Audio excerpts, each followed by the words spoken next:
Assalamualaikum warahmatullahi wabarakatuh. Perkenalkan, nama saya Rabiatul Badaria dari kelas D, Prodi Pendidikan Sosiologi, Fakultas Keguruan dan Ilmu Pendidikan, NIM 2222511125. Di sini saya akan mempresentasikan hasil proposal saya yang berjudul Implementasi Pembelajaran Kurikulum Merdeka Belajar dalam Pembelajaran Sosiologi di SMA Negeri 1 Kota Kupang.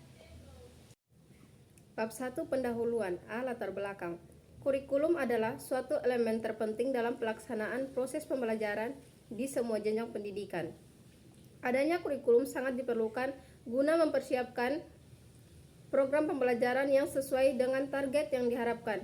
Hal ini sesuai dengan pendapat Nation dan McAllister yang mengemukakan kurikulum sebagai seperangkat panduan yang dirancang dalam suatu program pembelajaran yang terdiri dari prinsip-prinsip lingkungan dan kebutuhan sesuai dengan tugas dengan target program pembelajaran yang dilakukan. Salah satu bentuk dari penyempurnaan kurikulum terbaru Kementerian Pendidikan dan Kebudayaan adalah penerapan kurikulum Merdeka Belajar untuk satuan pendidikan bagi tingkat dasar dan menengah, mulai dari sekolah dasar SD sampai sekolah menengah pertama SMP dan sekolah menengah atas SMA. Kurikulum Merdeka Belajar berfokus pada kebebasan dan pemikiran kreatif.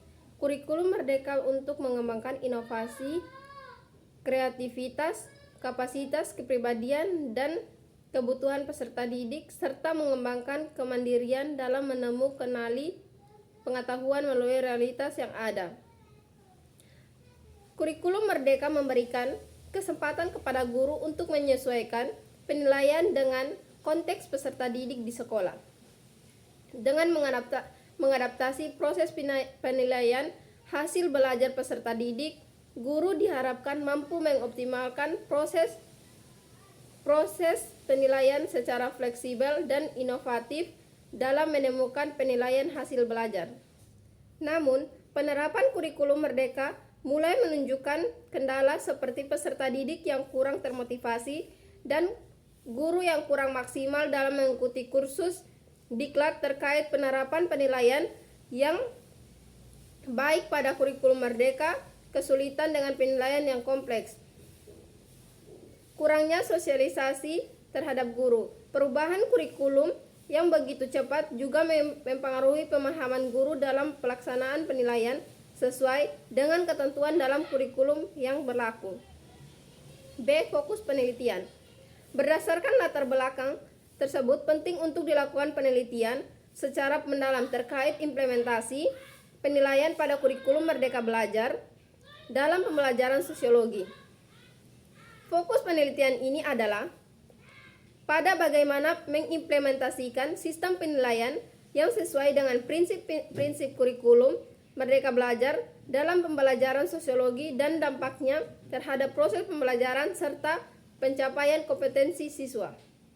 C. Rumusan masalah. 1.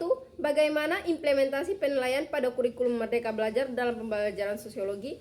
Yang kedua, apa dampaknya terhadap proses pembelajaran serta pencapaian kompetensi siswa. D. Tujuan penelitian.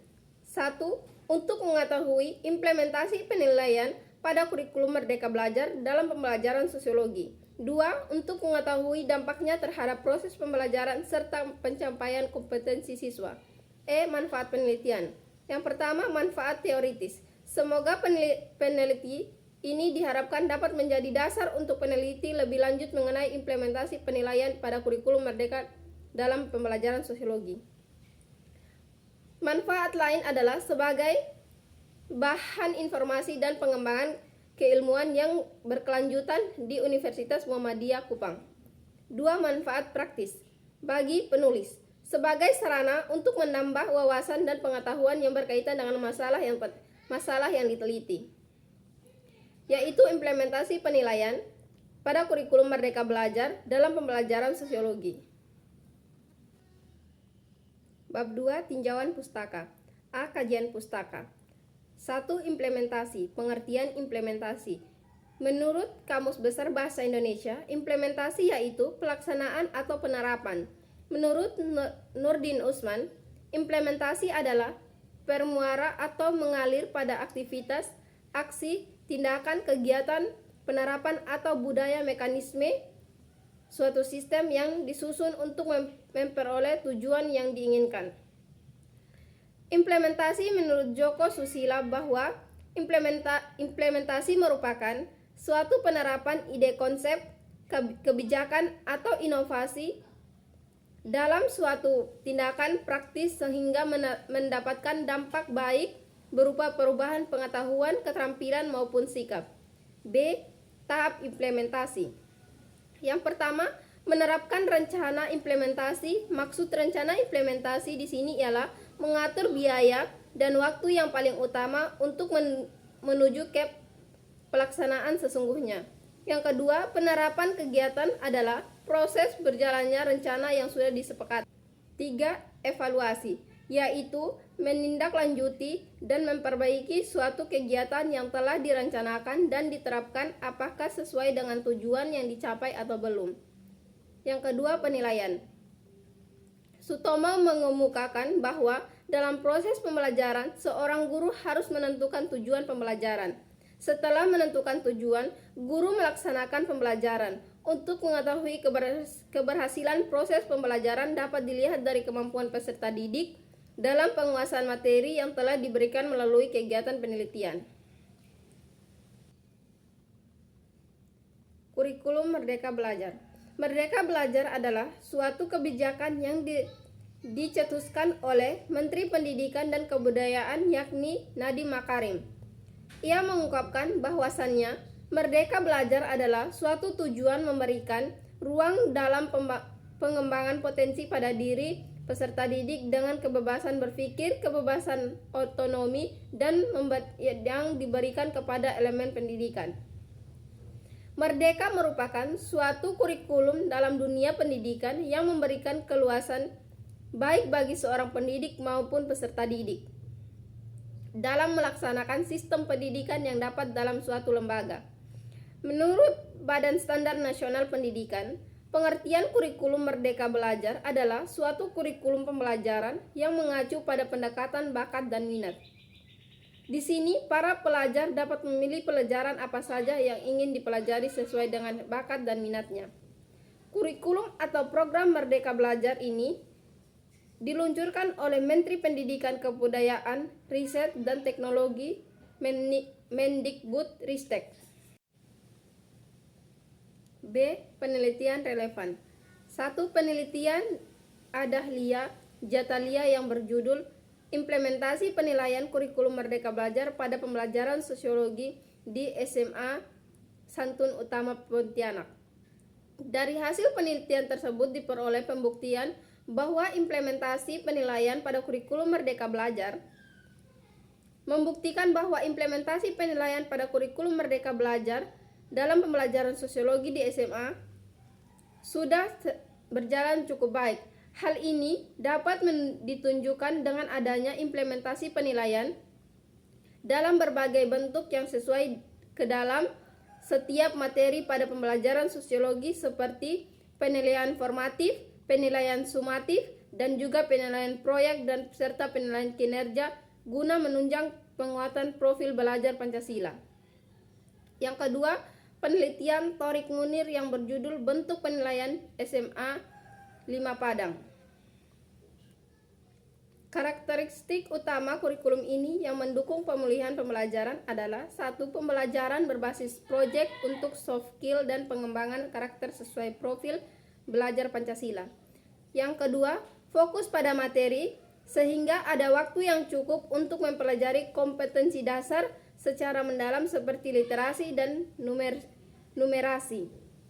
Yang ketiga, fleksibilitas bagi guru untuk melaksanakan pembelajaran yang berdiferensiasi sesuai dengan kemampuan siswa dan melakukan penyesuaian dengan konteks dan muatan lokal.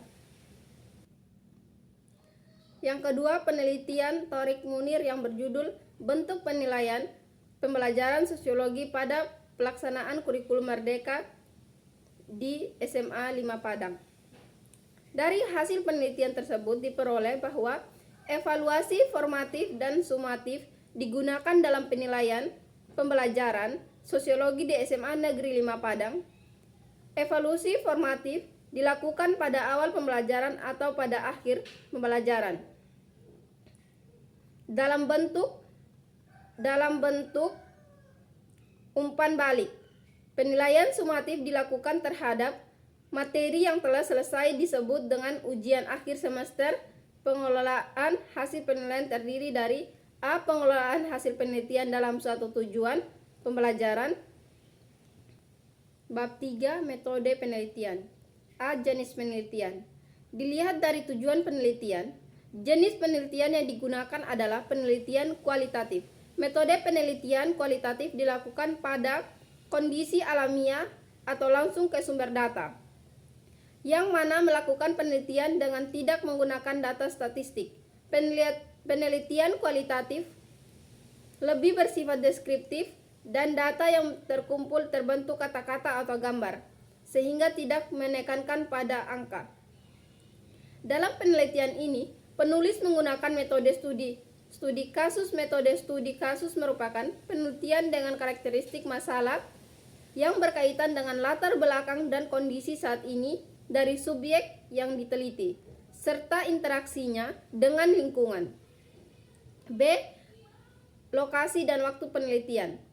Penelitian ini dilaksanakan di SMA Negeri 1 Kota Kupang yang beralamat di Jalan Cakdoko nomor 59 OTT Kecamatan Oebobok, Kota Kupang, Nusa Tenggara Timur pada 1 Juli 2024 sampai 16 Juli 2024.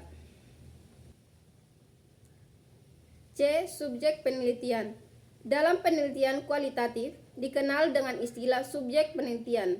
Menurut Sugiono 2014, penelitian kualitatif adalah penelitian yang didasarkan pada data kuantitatif, di mana kualitatif adalah data yang tidak terbentuk angka ataupun bilangan sehingga hanya berbentuk pernyataan-pernyataan atau kalimat. Subjek penelitian dalam penelitian kualitatif disebut dengan istilah informan. Informan yaitu orang yang memberikan informasi mengenai data yang diinginkan peneliti berkaitan dengan penelitian yang sedang dilaksanakan. Pemanfaatan informasi dalam penelitian kualitatif adalah untuk menjaring banyak informasi yang dibutuhkan secara mendalam dengan waktu yang singkat. Dalam penelitian yang berjudul Implementasi Penilaian pada Kurikulum Merdeka Belajar dalam Pembelajaran Sosiologi di SMA Negeri 1 Kota Kupang, informan yang dipilih adalah guru mata pelajaran sosiologi, sehingga peneliti dapat memperoleh data-data langsung dari guru mata pelajaran sosiologi. Pada saat mereka melakukan wawancara, penulis menyiapkan beberapa item pertanyaan yang sudah dibuat sedemikian rupa dan mempersiapkan peralatan seperti aplikasi rekaman di smartphone. Memilih informasi-informasi ini bertujuan untuk B. Teknik pengumpulan data. D. Teknik pengumpulan data. Teknik pengumpulan data merupakan langkah yang paling strategis dalam penelitian, karena tujuan utama dari penelitian adalah mendapatkan data. Tanpa mengetahui teknik pengumpulan data, maka peneliti tidak akan mendapatkan data yang memenuhi standar data yang diterapkan. Sugiono, tahun 2014. Data yang diperoleh selama melakukan penelitian melalui beberapa teknik pengumpulan data, yaitu observasi, wawancara, dan dokumentasi. E. Keabsahan data. Sugiono tahun 2014 menyatakan bahwa teknik pemeriksaan keabsahan data adalah derajat dan kepercayaan atas data peneliti yang diperoleh dan bisa dipertanggungjawabkan kebenarannya. F. Analisis data. Analisis data adalah pengelompokan data berdasarkan variabel dan jenis responden. Mentabulasi data berdasarkan variabel dari seluruh responden, menyajikan dan tiap variabel yang diteliti. Data yang diperoleh dari observasi, wawancara, dan dokumentasi dikelompokkan berdasarkan masalah yang dievaluasi secara kualitatif. Dalam penelitian ini, penulis menggunakan analisis intrafix model. Dengan intrusive model data, ada beberapa komponen yang harus dilakukan, yaitu pengumpulan data, reduksi data, dan display data. Sekian hasil presentasi dari proposal saya. Kurang dan lebihnya saya mohon maaf. Billahi taufiq wal hidayah. Wassalamualaikum warahmatullahi wabarakatuh.